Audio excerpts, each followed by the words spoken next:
ॐ अज्ञानतिमिरान्धस्य ज्ञानञ्जनशलाकया चक्षुरुन्मिलितं येन तस्मै श्रीगुरुवे नमः। ॐ नमो भगवते वासुदेवाय। ॐ नमो भगवते वासुदेवाय। ॐ नमो भगवते वासुदेवाय। श्रीमद् भागवतम तीसरा कैंटो 5वां अध्याय और 7वां श्लोक चर्चा चल रही है।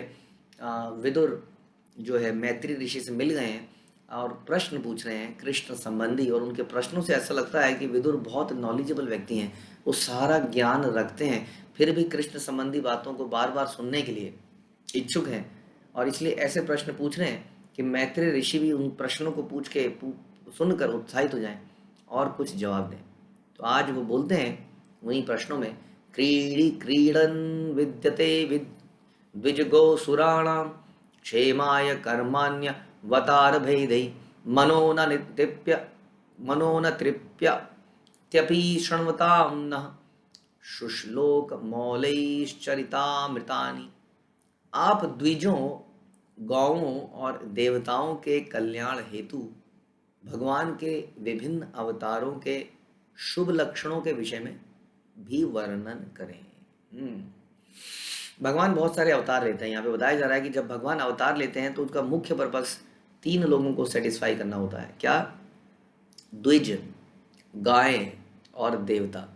नमो ब्राह्मणे देवाय गौ ब्राह्मण हिताय च जगत हिताय कृष्णाय गोविंदाय नमो नमः हम बोलते हैं। तो भगवान विशेष तौर पर द्विज का मतलब होता है जिसने 2 बार जन्म लिया हो। एक बार हम जन्म लेते हैं संसार में नर और मादा के संसर्ग में आने से हमारा जन्म होता है, भौतिक शरीर का जन्म होता है, शुक्र जन्म कहते हैं उसको। और उसके बाद में एक और जन्म हमारा होता है तो हम द्विज बन जाते हैं, जिसने 2 बार पैदा हुआ हो जो। तो द्विज। दूसरी बार जन्म कब लेते हैं हम? जब हम गुरु के संपर्क में आते हैं, जो कि वास्तविक पिता बनता है। प्रभुपाद कह रहे हैं कि मनुष्य माता पिता की संयुक्ति से उत्पन्न होता है, किंतु सभ्य मनुष्य का दूसरा जन्म गुरु के संपर्क से होता है, जो वास्तविक पिता बनता है। भौतिक देह प्रदान करने वाले माता पिता एक जन्म के लिए माता पिता हैं, किंतु अगले जन्म में माता पिता का अन्य जोड़ा हो सकता है। किंतु प्रमाणिक गुरु तो भगवान के प्रतिनिधि के रूप में नित्य पिता होता है, क्योंकि उस पर शिष्य को आध्यात्मिक मोक्ष या जीवन के चरम लक्ष्य तक पहुंचने का उत्तरदायित्व होता है। इसलिए सभ्य व्यक्ति को द्विजन्मा होना चाहिए, अन्यथा निचले दर्जे के पशुओं जैसा है। तो हर व्यक्ति को द्विज होना चाहिए। वास्तव में 2 बार जन्म यानी कि गुरु का मिलना और इस प्रोसेस में आगे बढ़ना बड़ा इंपॉर्टेंट है। तो ऐसे लोगों को भगवान, जिसने शास्त्रों को, गुरु को, भगवान को अपनाया है, यानी कि वैष्णव है। वैष्णव वही तो है जो भगवान का भक्त है और गुरु परंपरा को मानता है, उनके प्रति शरणागति है। उनकी प्रसन्नता के लिए भगवान जो अवतार लेते हैं उसके बारे में बताइए। गायों की प्रसन्नता के लिए जो भगवान लेते हैं अवतार, गायों के बारे में प्रभुपाद बता रहे हैं कि मनुष्य शरीर को पूर्णता प्रदान करने के लिए गाय सबसे महत्वपूर्ण पशु है। शरीर का पालन पोषण किसी भी तरह के भोज्य पदार्थ से किया जा सकता है, किंतु मनुष्य के मस्तिष्क के सूक्ष्मतर कोशिकाओं के विकास के लिए गाय का दूध विशेष रूप से आवश्यक है। ऐसे प्रभुपाद कहते हैं कि दूध पीने से, अच्छा दूध पीने से, वो भी खासतौर पे गाय का दूध पीने से, ऐसे मस्तिष्क ऐसा डेवलप होता है कि उसे आध्यात्मिक विषय समझ में आता है, जो कि अदरवाइज समझ में नहीं आता है, जिससे मनुष्य दिव्य ज्ञान की पेचीदगियों को समझ सके। इतना इजी नहीं है। आप मैथमेटिक्स को क्रैक कर लोगे, फिजिक्स केमिस्ट्री को कर लोगे, लेकिन ये जो आध्यात्मिक विषय है इसको समझना मुश्किल है। किसी सभ्य मनुष्य से अपेक्षा की जाती है कि वह फल खाए, शाक सब्जियां, अन्न, चीनी, दूध से युक्त भोजन पदार्थों पर जीवन निर्वाह करे। बैल अन्न इत्यादि उत्पन्न करने की कृषि प्रक्रिया में सहायता करता है। इस तरह बैल मानव जाति का पिता है, गाय माता है, ऐसा वैदिक शास्त्र कहते हैं। लेकिन अब इन सब को ट्रैक्टरों ने और सोयाबीन के दूध ने और कई पाउडर दूध ने रिप्लेस कर दिया है। तो गाय हमारी माता मानी गई, क्योंकि वो मानव समाज को पूरी ज़िंदगी में दूध पिलाती है। हमारी अपनी माता तो हमें 1-2 साल पिलाती है। अतः किसी सभ्य मनुष्य से अपेक्षा की जाती है कि वो बैलों और गायों को सभी प्रकार से संरक्षण प्रदान करे। उच्चतर लोकों में रहने वाले देवतागण अथवा जीवात्माएं मनुष्यों से कहीं अधिक श्रेष्ठ हैं। अब ये तीसरे आ गए। तो गायों की इंपॉर्टेंस बता दी हमने द्विजों की इंपॉर्टेंस बता दी, जो भगवान के भक्त हैं और जो गुरु परंपरा में शरणागत हैं, गुरु द्वारा उनका दूसरा जन्म हुआ है। हाँ, वो उनकी प्रसन्नता के लिए, गायों की प्रसन्नता के लिए और देवताओं के लिए। तो देवता उच्चतर लोकों में रहने वाले लोग हैं जो बड़े श्रेष्ठ हैं हम लोगों से। और खास बात ये है कि इतनी ऑपुलेंस होने के बाद भी वो भगवान के भक्त हैं। वो सुर हैं, सुर, असुर नहीं है। सुर का मतलब यही है कि भगवान के प्रति वो शरणागत हैं। अतः वो मनुष्यों की अपेक्षा अधिक विलासिता में रहते हैं, इतना होते हुए भी वो भगवत भक्त हैं। तो खास तौर पे भगवान इनके लिए जो अवतार लेते हैं, बता रहे हैं, उनका जरा वर्णन कीजिए। यद्यपि हम निरंतर उनके दिव्य कार्यकलापों के विषय में सुनते हैं, फिर भी हमारा मन पूर्णतः संतुष्ट नहीं होता। यहाँ पे बता रहे हैं कि द्विजन्मा सभ्य मनुष्यों, गायों, देवताओं की रक्षा के लिए भगवान दिव्य लीलाएं करते हैं। अब ऐसी बहुत सारी लीलाएं हैं। मनुष्य में नेचुरल टेंडेंसी है कहानियां सुनने की। हाँ, इसलिए बहुत सारी मैगजीन्स बनती हैं, न्यूज़पेपर बनते हैं, टेलीविजन में 24 आवर न्यूज़ आती हैं, बहुत सारी सीरियल्स आते हैं जिसमें कई सारी कहानियाँ आती हैं। तो नेचुरल ये डिज़ायर है कहानियाँ सुनने की। लेकिन एक बार पढ़ने के बाद ऐसा साहित्य बासी लगने लगता है ना। न्यूज़पेपर को एक बार पढ़ दे तो दोबारा पढ़ने की रुचि नहीं रहती, उसको फाड़ के फेंक दिया जाता है। हाँ, 1 घंटे से भी कम समय में न्यूज़पेपर बासी हो जाता है, कूड़ेदान में फेंक दिया जाता है। लेकिन भगवत गीता और भागवतम जैसे ग्रंथों को समाज में हम पढ़ते रहते हैं, बार बार पढ़ते हैं। कब कितनी बार पढ़ा जा चुका है, फिर भी हाँ, उसके जो भगवान के भक्त हैं वो बार बार उसको सुनना चाहते हैं, बार बार पढ़ना चाहते हैं, उससे कभी तृप्त नहीं होते। जैसे कि विदुर, हाँ, बार बार कह रहे हैं हम इसको सुन चुके हैं, लेकिन फिर भी तृप्ति नहीं हो रही है, इसलिए फिर से मैत्रेय ऋषि से पूछना चाह रहे हैं। ये डिफरेंस है भगवान से रिलेटेड कथाओं में और आम कथाओं में।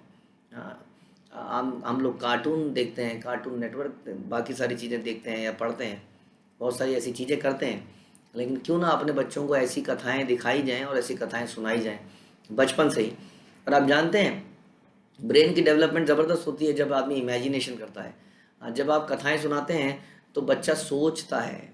जब पहले दादी नानी की कहानियाँ सुनाई जाती थी तो बच्चा चिंतन करता था, लेटा हुआ है, सो रहा है या सोने के उसमें है, और पिताजी और माताजी सुना रहे हैं और वो सोच रहा है। अब क्या है, उसके सामने एक मोबाइल है, अब सोचना समझना बंद हो चुका है, वो मोबाइल चल रहा है और वो वहीं पर देख रहा है। आपको मालूम है इससे ब्रेन की डेवलपमेंट बहुत ज़्यादा स्लो हो चुकी है ऑलरेडी आज के समाज में। हमें लगता है कि वो ज़्यादा सीख पाएगा, ऐसा नहीं है, क्योंकि उसकी इमेजिनेशन ख़त्म हो गई। अब वो पिक्चर्स जो अपने दिमाग में बनाता, अब वो बनाने की ज़रूरत नहीं पड़ रही है, क्योंकि वो सामने उसको दिख रही है। इसलिए वो सोचने की जो क्षमता है कम हो गई है। इसलिए इन कथाओं को हमें सुनाना चाहिए अपने परिवार में, बचपन से ही सबको इनको सुनना चाहिए। हाँ, ये बड़ा इम्पोर्टेंट है। और कभी इससे संतुष्ट नहीं होता व्यक्ति यदि इसका उसको टेस्ट एक बार लग जाता है तो। ऐसा विदुर जी बता रहे हैं।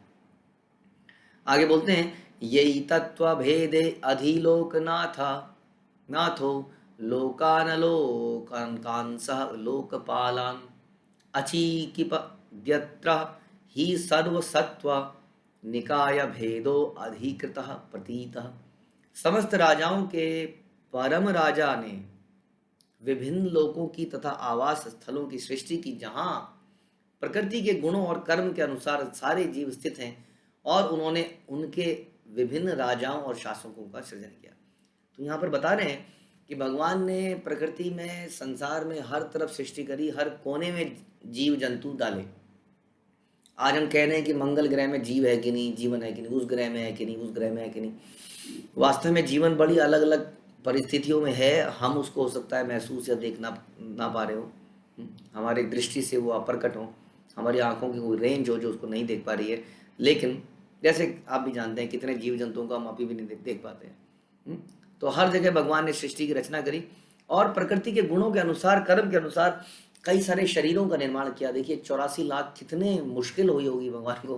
वैसे भगवान को तो मुश्किल नहीं होती है, लेकिन कितना सोचा भगवान ने, हमारी अलग अलग डिज़ायर्स को पूरा करने के लिए एक अलग अलग प्रकार का शरीर बनाना पड़ा, जस्ट बिकॉज ऑफ अस। इसलिए इतनी वैरायटी है, क्योंकि इतने तरह की हमारी चेतना है, उतने ही तरह के शरीर है, उतने ही तरह के गुणों का मिश्रण है। हाँ, तो भगवान ने उन सब का क्रिएशन किया। विदुर कह रहे हैं, ये न प्रजाना मृत आत्मकर्म रूपाभिधानां च भिदाव्यधत्ता नारायणो विश्व सृगात्मयोनि रेतच्च यिनो वर्णया विप्रवर्य। हे ब्राह्मण श्रेष्ठ, आप यह भी बतलाएं, हे मैत्रेय ऋषि आप बताएं कि ब्रह्मांड के सृष्टा तथा आत्मनिर्भर प्रभु नारायण ने किस तरह विभिन्न जीवों के स्वभावों को कार्यों, रूपों, लक्षणों तथा नामों की पृथक पृथक रचना करी। देखिए, वह हम लोग सुनना चाहते हैं, ऐसे हम सुनना चाहते हैं ना। पिताजी को ऑफिस के अंदर एक अवार्ड मिला। तो हम कई बार पिताजी से पूछते हैं, पिताजी क्या क्या हुआ अवार्ड सेरेमनी में? क्या हुआ, मैं गया था वहाँ पर, स्टेट में बुलाया, बुला लिया, है ना। कई बार नहीं नहीं नहीं नहीं ऐसे नहीं नहीं नहीं, एक एक चीज़ बताइए, क्या क्या उसमें कोटेशन क्या बोली गई, आपने क्या क्या किया था, मतलब सुनने में मज़ा आता है, क्योंकि वी लव हिम। जिससे हम प्रेम करते हैं, हम सुनना चाहते हैं कि उनकी ग्लोरी कैसे करी गई, कैसे कैसे हुआ, फिर से बताइए। पता होता है फिर भी कई बार ये चर्चाएं बार बार होती हैं, है ना। जब कोई व्यक्ति सम्मानित होता है कहीं पर और लोग उसको प्रेम करते हैं, तो उस दृश्य को बार बार देखना चाहते हैं, उसको बार बार सुनना चाहते हैं। किसी ने कोई बहुत बढ़िया काम कर दिया हो हमारे प्रियजन ने, तो हम उसको सुनना चाहते हैं, बार बार सुनना चाहते हैं। इसी तरह से वो भगवान के बारे में सुनना चाहते हैं, बताइए कैसे। अभी अभी देखिए, भागवतम हम पढ़ रहे हैं, उसमें कितनी बार हमने ये सृष्टि की रचना के बारे में पढ़ लिया ऑलरेडी। कैसे ये तत्व आया, फिर ये तत्व आया, फिर ये बना, फिर ये बना, फिर ये आया। बार बार सुनना। यहाँ पे फिर से पूछ रहे हैं कैसे उन्होंने अलग अलग ये शरीरों को बनाया, जीवों के स्वभावों को बनाया, रूपों को, लक्षणों को, नामों को बनाया, कैसे किया ये सब, फिर से बताइए। क्योंकि बहुत अद्भुत है वास्तव में ये प्रकृति को हम अगर ध्यान से देखते हैं, भगवान का विराट रूप इसमें हमें दिखता है और बड़ा ही अद्भुत लगता है। तो इसको भक्त सुनना चाहते हैं कि भगवान ने कैसे किया ये कौन चित्रकार है, इतनी विराट स्थिति सृष्टि की रचना इन्होंने कैसे करी, जरा इसके बारे में और बताइए। परावरेशां भगवन् व्रतानि श्रुतानि मे व्यासमुखाद् भीक्षणम् अतृप्नुं क्षुल्ल सुखावहानां तेषामृते कृष्ण कथामृतोद्घात। हे प्रभु, मैं व्यासदेव के मुख से मानव समाज के इन उच्चतर तथा निम्नतर पदों के विषय में बार बार सुन चुका हूं ऑलरेडी, और मैं इन कम महत्व वाले विषयों तथा उनके सुखों से पूर्णतः तृप्त हूं, पर वे विषय बिना कृष्ण विषय कथाओं के अमृत से मुझे तुष्ट नहीं कर सके। तो व्यासदेव, आपने जानते हैं कि व्यासदेव ने बहुत सारे पुराणों का रचना करी, हाँ, बहुत सारे वेदों की रचना करी। उन्होंने महाभारत लिखी। अब महाभारत में लोगों की बड़ी रुचि होती है, क्योंकि महाभारत में बहुत सारे पॉलिटिकल इश्यूज होते हैं। आप देखते हैं बहुत सारे, इसका विवाह उससे हुआ, इसका विवाह उससे हुआ, इसका बच्चा हुआ, उसका बच्चा नहीं हुआ, इसका ये हो गया, इसको ये वरदान मिला था, इसने ये प्रतिज्ञा ली थी, इसका फिर ये हो गया, इसका। हाँ, बहुत युद्ध हैं, बहुत सारे कॉम्प्लिकेशंस हैं, पॉलिटिक्स है, लोगों को बड़ा अच्छा लगता है यही सब। लेकिन व्यासदेव ने बड़ी कुशलता से उसके अंदर कृष्ण कथाएं डाली। उन्होंने उसके अंदर ही भगवत गीता का पूरा दृष्टांत लिखा। तो जब हम पढ़ते हैं महाभारत, उसी के अंदर हम भगवत गीता को भी पढ़ लेते हैं। हाँ, तो इस प्रकार से जैसे कि बच्चे को दवाई दी जाती है कई बार केले के अंदर डाल के, तो केले के अंदर गोली छुपा दी जाती है, बच्चे को केला खिला दिया जाता है। इसी प्रकार से वेद व्यास ने पुराणों के ऐसे ऐसे पुराणों के माध्यम से हमें भगवान दिए। हाँ, उन लोगों के लिए जो डायरेक्टली ईश्वर चेतना में नहीं है, लेकिन जो डायरेक्टली भगवान के भक्त हैं, वो तो डायरेक्टली भगवत गीता पढ़ना चाहते हैं। उन्हें महाभारत के विषयों में इतना इंटरेस्ट नहीं है। हाँ, उन्हें भगवत गीता में इंटरेस्ट है, उन्हें श्रीमद् भागवतम में इंटरेस्ट है। भगवत गीता भगवान ने बोली और भागवतम भगवान के लिए बोली गई। और इस प्रकार से इन दोनों कथाओं के बारे में वो सुनना चाहते हैं। कह रहे हैं बाकी जो व्यासदेव के मुख से मैं बहुत कुछ सुन चुका हूँ, कर्म कांड के बारे में, निम्नतर पदों के विषय में, वो सब मुझे फेड अप। मुझे तो कृष्ण विषयक कथाओं के बारे में बताइए, उस कथाओं के अमृत को मुझे बताइए, क्योंकि उससे कभी मैं तुष्ट नहीं होता। ऐसा कथन है विदुर का, और ऐसा मानना भी है मैत्री ऋषि का। जब इतने महान लोगों का ये मानना है, तो हम क्या हैं वास्तव में। हमें सोचना चाहिए कि हमारी इच्छाएं डिफरेंट क्यों हैं। हम भी क्यों ना अपनी इच्छाओं को ऐसा ही बना लें, और कृष्ण विषयक शब्द विषयों में हम अपनी रुचि को डेवलप करें। हाँ, ऐसे ही बोला जाता है कि यदि हमारी भगवान के विषय में सुनने में रुचि नहीं आ पाई, तो ये जो भी हम कर रहे हैं वो सब केवल श्रम है, इट्स वेस्ट और लेबर। तो इस प्रकार से यहाँ पर देख रहे हैं कि किस प्रकार से वो भगवान के विषय में सुनना चाहते हैं, और कुछ नहीं। No politics, no what is happening, no hot news of the day of the hour, nothing but only Krishna विषयक कथा। तो ऐसी कथा सुनने में हमारी भी रुचि आए, हमें ऐसी प्रार्थना करनी चाहिए। इसलिए हम लोग जब भी भागवतम और भगवद गीता का पाठ करते हैं तो पहले प्रार्थना करते हैं। तो आप लोग ज़रूर प्रार्थना कीजिए कि हमारे हृदय में ऐसी ही रुचि पैदा हो कि हम बार बार इन विषयों को सुने और इनको सुनने से ना बार बार एक तो हृदय साफ होता है।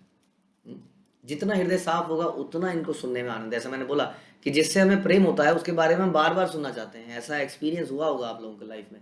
आपका बच्चा कभी कोई अवार्ड ले आता है, आप पूरी डिटेल पूछना चाहते हैं, बेटा तू स्टेज में कैसे गया, अवार्ड किसने दिया, पीछे कौन खड़ा था, आगे कौन खड़ा था, कंपटीशन में कौन था, हारा कौन, पीछे सब कुछ जानना चाहते हैं बार बार। जो भी घर में आता है आप उसको बताना चाहते हैं, पता बेटे ने ऐसे किया, उसने ऐसे रेस लगाई, साथ वाला साथ ये था वो था। जितने से भी मिलेगी वो लेडी, हर किसी को उसके बारे में बताना चाहेगी, क्योंकि she is mad after her son and similarly we should be mad after Krishna. Hare Krishna. Srila Prabhupada की जय, श्रीमद् भागवतम की जय।